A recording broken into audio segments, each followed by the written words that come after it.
சேலம் அதிமுக பொதுக்கூட்டத்தில் வெயிலின் தாக்கத்தால் இருவர் உயிரிழந்ததற்கு ஜெயலலிதாவே காரணம் என்று மதிமுக பொதுச் செயலாளர் வைகோ விமர்சித்துள்ளார்.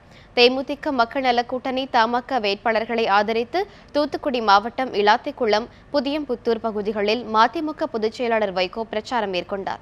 அப்போது கூட்டத்தில் முழக்கமிட்ட தொண்டரை பார்த்து குடித்துவிட்டு ரகளை செய்ய வேண்டாம் என்று கேட்டுக் கொண்டார். சேலம் அதிமுக பொதுக்கூட்டத்தில் 2 பேர் உயிரிழந்தது பற்றி கருத்து தெரிவித்த வைகோ, இந்தியாவில் ஜெயலலிதா போன்று எந்த அரசியல் தலைவர்களும் இல்லை என்று விமர்சித்தார். ஜெயலலிதா நீரோவை விட கொடுமையானவர் என்றும் குற்றம் சாட்டினார். இன்றைக்கு சேலம் பொதுக்கூட்டத்தில் மிகுந்த வேதனையாக இருக்கிறது. வெயிலில் உட்கார வைத்திருக்கிறார்கள் சேலத்தில். அதில் மகுடஞ்சாவடியைச் சேர்ந்த பச்சையப்பன் என்பவர் நாற்காலில் உட்கார்ந்தவாறே இறந்து போய்விட்டதாக செய்தி வந்திருக்கிறது. ராமநாதபுரத்தைச் சேர்ந்த பெரியசாமி என்பவர் அந்த வெயிலில் சுருண்டு விழுந்து இறந்ததாக செய்தி வந்திருக்கிறது. விருத்தாச்சலத்தில் 4 பேர் இறந்து போனார்கள். ஜெயலலிதா சொல்லுகிறார், நான் உங்களுக்கு அம்மா போன்றவள், உங்களுக்கு தாய் போன்றவள்.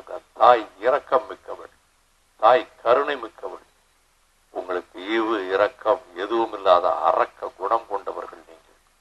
அவன் வெயிலில் 4.5 மணி நேரம் துடிக்கிறான். குடிக்க தண்ணி கிடையாது, நிழலை தேடி போக முடியாது.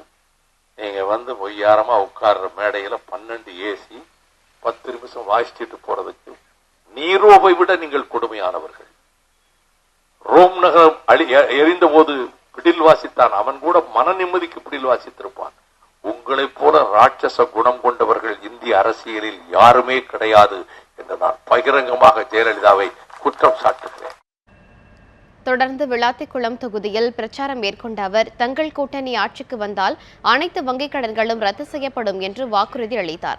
முன்னதாக தூத்துக்குடி சட்டப்பேரவை தொகுதி பாத்திமா பாபுவை ஆதரித்து பிரச்சாரம் மேற்கொண்ட வைகோ, தூத்துக்குடியில் உள்ள ஸ்டெர்லைட் ஆலையை எதிர்த்து போராடுவதால் மதிமுகவை தோற்கடிக்க அகர்வால் கூட்டம் பணப்பெட்டகத்துடன் களமிறங்கி உள்ளதாக குற்றம் சாட்டினார்.